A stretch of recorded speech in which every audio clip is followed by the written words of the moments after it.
pernah bosan untuk membaca sejarah dan mempelajarinya. Kerajaan Bali pun jangan dilupakan, karena kerajaan ini ikut berperan dalam mengubah peradaban dunia, khususnya rakyat Bali Indonesia. Kerajaan Bali ini berdiri pada abad ke-8 dan runtuh pada abad ke-14. Konon, kerajaan Hindu di Pulau Dewata ini tidak langsung bernama Kerajaan Bali, melainkan Kerajaan Bedahulu. Namun kemudian kerajaan ini tunduk kepada kekuasaan Majapahit. Runtuhnya kerajaan Majapahit ini kemudian menjadi aji mumpung untuk mengembangkan kerajaan Bedahulu. Namun tidak semudah itu. Ada kerajaan yang bernama Kerajaan Gelgel yang mengambil alih kerajaan Majapahit. Setelah kerajaan Gelgel runtuh, kemudian wilayah kekuasaan Majapahit ganti dipegang oleh kerajaan Klungkung. Tidak mudah juga untuk memimpin kerajaan Majapahit. Banyak masalah yang terjadi di kerajaan Klungkung hingga banyak wilayah yang melepaskan diri. Ada 8 kerajaan kecil yang terbentuk. Kerajaan-kerajaan tersebut dinamakan wilayah Swapraja. Hingga ada salah satu dari kerajaan kecil tersebut yang disebut Kerajaan Bali dengan Raja Sri Kesari Warmadewa. Kehidupan politik di Kerajaan Bali sangat kental dengan pemerintahan Udayana, di mana di saat pemerintahan Raja Bali yang satu ini, Kerajaan Bali mencapai puncak kejayaannya. Hubungan bilateral dengan kerajaan-kerajaan lain menjadi taktik berpolitik yang digencarkannya.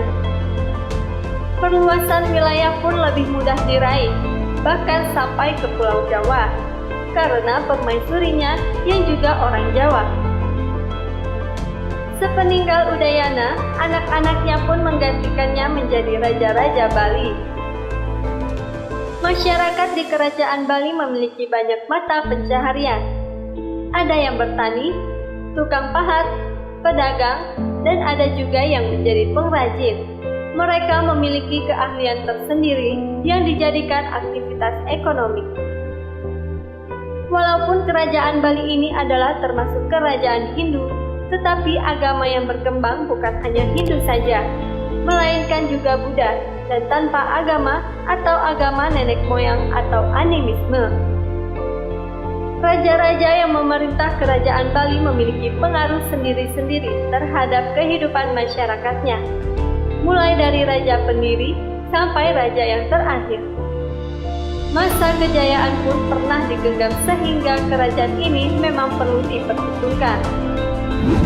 Di masa kejayaan kerajaan Bali telah tercipta sebuah kehidupan kerajaan yang aman, damai, dan makmur.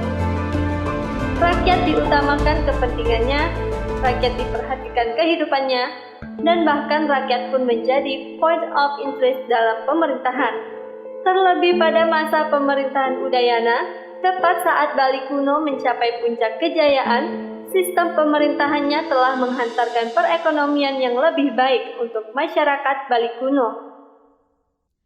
Roda pun berputar. Saat sudah merasakan makmurnya di puncak kejayaan, pasca Raja Udayana meninggal, kerajaan Bali mulai mendapatkan banyak serangan. Salah satunya yang sangat fatal dan tidak bisa diantisipasi adalah penyerangan dari Majapahit yang dipimpin oleh Mahapatih Gajah Mada, di mana strategi politik sang patih Majapahit tersebut sangat bagus, bersih tanpa membuat kecurigaan pemerintah Bali kuno. Kerajaan Bali berhasil dimasuki dan semuanya dikendalikan oleh Gajah Mada. Hasilnya, runtuh sudah kerajaan Bali yang melegenda di Pulau Dewata. Namun, perlu kalian ketahui kalau Pulau Bali yang kalian kenal saat ini, dulunya dikenal dengan nama Pulau Jawa loh.